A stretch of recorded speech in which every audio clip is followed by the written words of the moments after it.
हाय दोस्तों, welcome to धन। दोस्तों, जो लोग स्टॉक मार्केट में लंबे टाइम से ट्रेड कर रहे हैं और टेक्निकल एनालिसिस का इस्तेमाल करते हैं, उन्होंने एक वर्ड जरूर सुन रखा होगा, वो है मूविंग एवरेज। मूविंग एवरेज का एक्चुअल मतलब क्या होता है कि लगातार प्राइसेस जिस रेट पे ट्रेड कर रही हैं उसका आप एवरेज निकालते जाइए। आप चाहे क्लोजिंग प्राइस का एवरेज निकाल सकते हैं, आप चाहे ओपनिंग प्राइस का एवरेज निकाल सकते हैं, हाई और लो प्राइसेस का एवरेज निकाल सकते हैं, आप किसी भी तरीके से प्राइसेस का एवरेज निकाल सकते हैं। दोस्तों, ये मूविंग एवरेज अपने आप में बहुत सारे टाइप के हो सकते हैं। For example, simple moving average, जहां पर आप सिंपली सारे प्राइसेस को सेम वेटेज प्रोवाइड करते हैं, सारे डेटा पॉइंट्स को सेम वेटेज प्रोवाइड करते हैं और उसकी एवरेज निकालते हैं। एक होता है वेटेड मूविंग एवरेज, जहां पर आप किसी एक पैरामीटर के बेसिस पे किसी एक टाइप के डेटा को ज्यादा वेटेज देते हो, पुराने डेटा को या नए डेटा को। उसमें से एक खास टाइप का एवरेज होता है which is exponential moving average, जहां पर आप करंट प्राइसेस को सबसे ज्यादा वेटेज देते हो।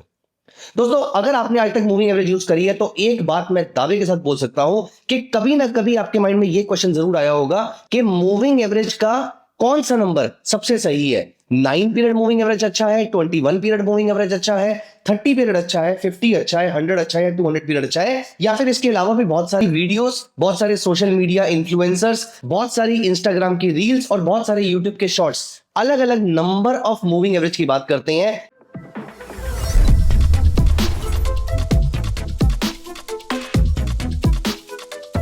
दोस्तों, इस वीडियो में शुरुआत करने से पहले मैं सबसे पहले आपको एक बात क्लैरिफाई कर देता हूं।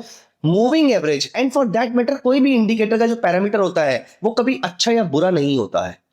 आप RSI 14 पीरियड यूज करें या फिर RSI 28 पीरियड यूज करें, RSI 28 अच्छा नहीं है। किसी एक पर्टिकुलर ट्रेडिंग स्ट्रेटजी में किसी एक पर्टिकुलर थॉट प्रोसेस को कैच करने के लिए आपको किसी पर्टिकुलर टाइप की मूविंग एवरेज चाहिए हो सकती है, RSI चाहिए हो सकता है, या फिर कोई और इंडिकेटर भी चाहिए हो सकता है। दोस्तों, यहां पर खराब या सही कुछ नहीं है। यहां पर यह है कि इंट्राडे ट्रेडिंग में जहां पर मुझे जल्दी एंट्री और जल्दी एग्जिट चाहिए, वहां पर सुपर ट्रेंड के छोटे पैरामीटर ज्यादा काम कर सकते हैं। और जहां पर पोजिशनल ट्रेड में मुझे बार बार ये छोटे छोटे विप्सॉस में बाहर नहीं निकलना है, मार्केट में जहां पर मैं 20% के ट्रेंड के लिए बैठा हूं, वहां पर अगर 1-2% का मूव आएगा तो मुझे फर्क नहीं पड़ना चाहिए, इसीलिए मैं वहां पर 10,3 का सुपर ट्रेंड यूज करता हूं। ठीक उस तरीके से दोस्तों, मूविंग एवरेज के केस में, RSI के केस में या फिर किसी और इंडिकेटर के केस में आप इस चीज को, इस थंब रूल को याद रखिएगा और अपने ट्रेडिंग डेस्क पे इसका प्रिंट आउट निकाल के भी लगा लीजिएगा। मैं आपको एक बहुत इंपॉर्टेंट स्टेटमेंट बताने वाला हूं जो मेरे एक्सपीरियंस के अकॉर्डिंग बहुत ज्यादा इंपॉर्टेंट है और मेरी हर ट्रेडिंग स्ट्रेटजी का बेस बनती है।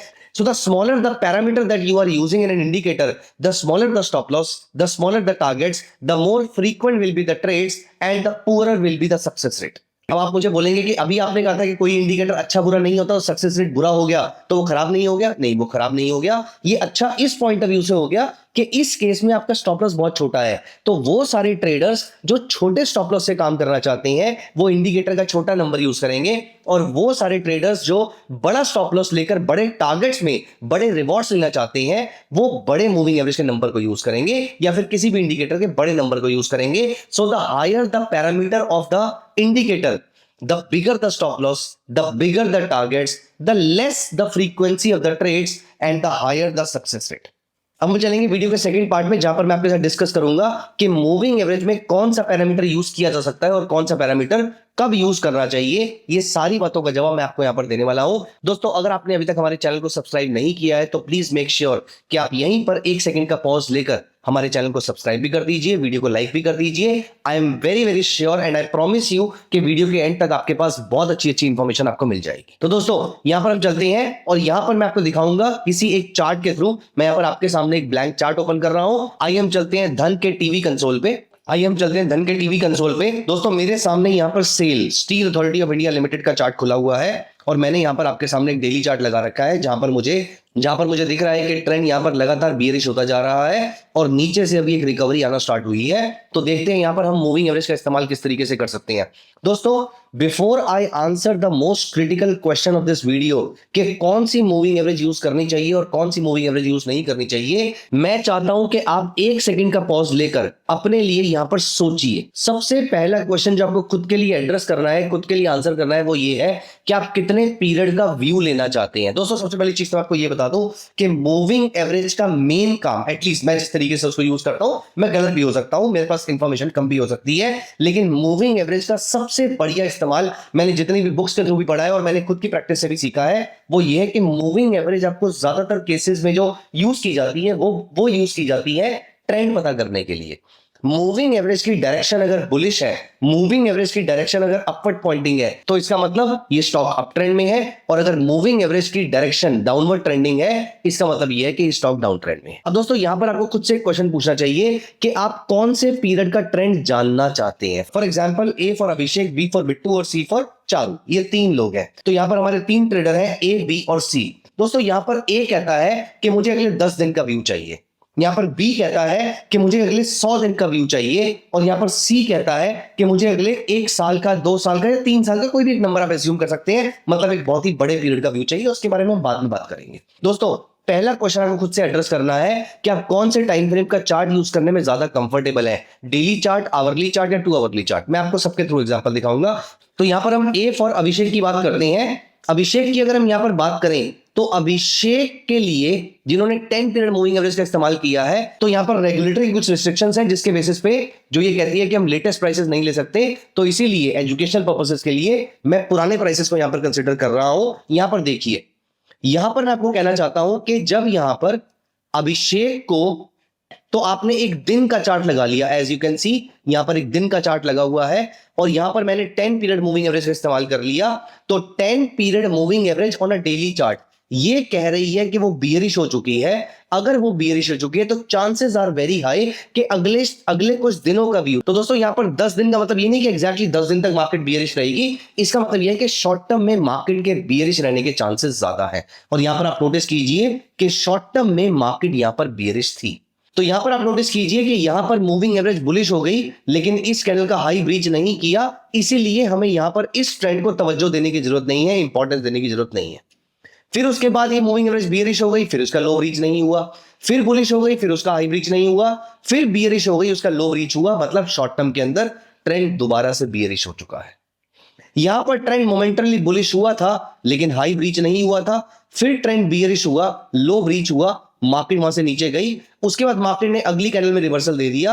तो यहां पर आपका ट्रेंड बदल गया, और शॉर्ट टर्म के अंदर अब ये ट्रेंड बुलिश हो गया है। दोस्तों क्योंकि हम यहां पर बहुत ही छोटा पीरियड देख रहे हैं, इसलिए मार्केट बहुत ज्यादा वॉलेटाइल शो कर रही है। लेकिन मैं यहां पर आगे बढ़ने से पहले, मैं बी फॉर बिट्टू पे आगे बढ़ने से पहले, हमारे सेकंड ट्रेडर की तरफ बढ़ने से पहले, मैं फर्स्ट ट्रेडर का एक और एग्जांपल दिखाना चाहूंगा। अब यहां पर अभिषेक ने कहा था कि मैं 10 दिन के लिए ट्रेड लेना चाहता हूं, 10 दिन के लिए व्यू लेना चाहता हूं। तो दोस्तों जरूरी नहीं है कि आपको डेली चार्ट ही यूज करना है, आप यहां पर आवरली चार्ट का इस्तेमाल कर सकते हैं।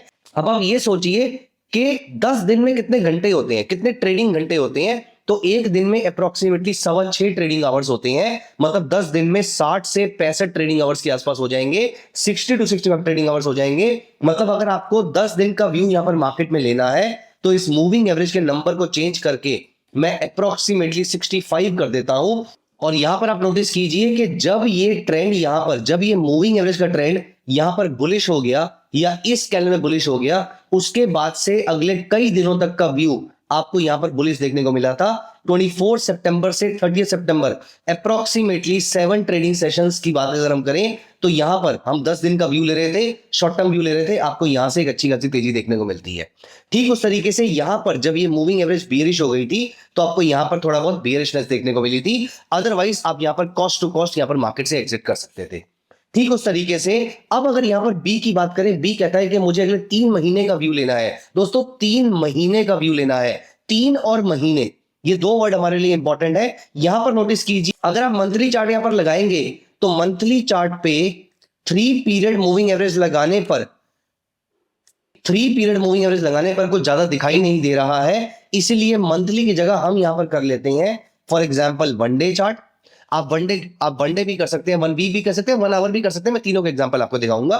सबसे पहले मैंने 1 डे चार्ट कर लिया। अब आपको 3 महीने का व्यू चाहिए। दोस्तों 3 महीने में आप मुझे बताइए कितने ट्रेडिंग डेज होते हैं। एक महीने में 22 ट्रेडिंग डेज होते हैं, 3 महीने में 66 ट्रेडिंग डेज होते हैं। तो अप्रोक्सीमेटली 66, 65, 70 कोई भी नंबर आप यहां पर इस्तेमाल कर सकते हैं। अब आप यहां पर देखिए, इस जगह पर डेली चार्ट पे जब ये मूविंग एवरेज यहां से बियरिश हो गई, क्लियरली बियरिश हो गई, उसके बाद से ये चल रहा है अगस्त, और उसके बाद से सितंबर तक, और फिर उसके बाद से अक्टूबर तक, नवंबर तक आपको ब्रॉडली ट्रेंड बियरिश देखने को मिल रहा है। मतलब आप डेली कैंडलस्टिक चार्ट पे 65 का नंबर अप्लाई करके ये पता कर सकते हैं कि अगले 3 से 4 महीने के आसपास का व्यू क्या हो सकता है। यहीं पर दोस्तों क्लैरिफाई करने के लिए मैं आपको ये बता दूं कि कोई पार्टिसिपेंट, कोई ट्रेडर अगर डेली चार्ट यूज करने में कंफर्टेबल नहीं है, अगर वो आवरली चार्ट यूज करते हैं, तो सोचिए कि 3 महीने में कितने घंटे की ट्रेडिंग होती है। एक दिन में अप्रोक्सीमेटली 6 घंटे की ट्रेडिंग होती है, एक हफ्ते में अप्रोक्सीमेटली 30 से 40 घंटे की ट्रेडिंग होती है, एक महीने में 150 घंटे की 150 घंटे की ट्रेडिंग होती है,